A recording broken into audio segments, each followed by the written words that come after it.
and they got decked out. They'd never been to LA before, and they had a ball. They loved the film. At first, it's intense. I'm sure any filmmakers here, especially documentary filmmakers, can attest to it. When your quote-unquote subject sees the film for the first time, it's a monumental experience. You don't sleep the night before. You're so scared, what are they going to think? This is years of work, and this is their life, and you feel tremendous obligation in doing so. And so Martina has seen the film in as much as she can handle in bits and pieces, but she's gung-ho for it. Roy's sisters, at first, I showed them the film through a tape, through a CD, and I didn't hear from them for a week, and I just thought, oh shit. And then they called me and they said, we learned so much about our brother we didn't know, and we now understand Martina a lot better too, and we understand a lot more about the context of what he was working. We didn't realize how talented our brother was.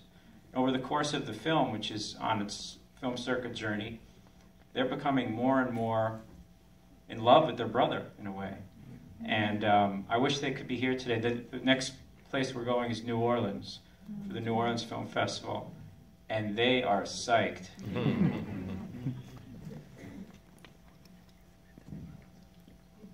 David, I just wanted to ask you that I saw Martina differently than I'd seen her before in 28 years, and that was her tears and her emotion that you brought forward. It was really amazing. Was there a moment when that began to happen with your relationship with her, when you felt her revealing and so?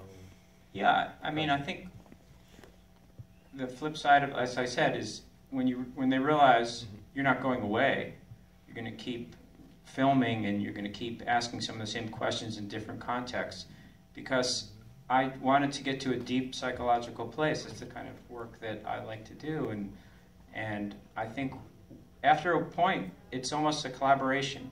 I think we trusted each other.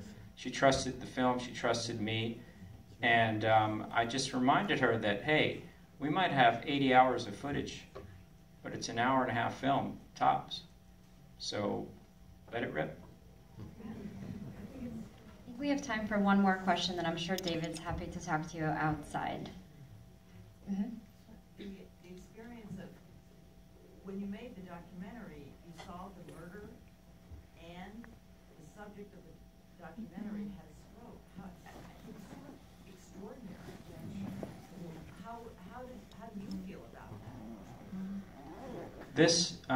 This film was just an incredibly intense experience. I make work to learn about the world and about people, and I couldn't have ever imagined all the things that happened in this film. And, you know, I was very deeply moved and affected. And in fact, when Martina was in the hospital, I was ready to just not film anymore. And she was the one who prodded me to continue. I said, are you sure you want me to film? Because it's very painful to do that. And at the end, I ended up filming those last few scenes on my cell phone, just to give it a sense of intimacy. And not only that, but just it felt right to you as to me. I was right here.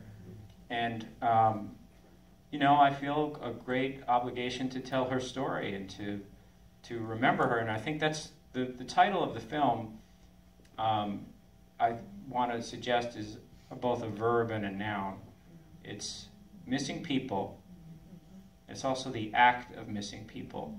And at times I thought about titling it Absent People, which Martina says. That to me ultimately didn't get at all the characters in the film, because Martina and Faye and Michelle are missing people. And sadly, Martina is missing to some extent now too.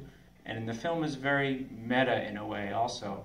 Martina was trying to remember Jeff. Roy was trying to remember all these people who, on the margins of New Orleans culture, were literally washed away. Martina's trying to remember Roy, and I think the film is trying to remember everyone.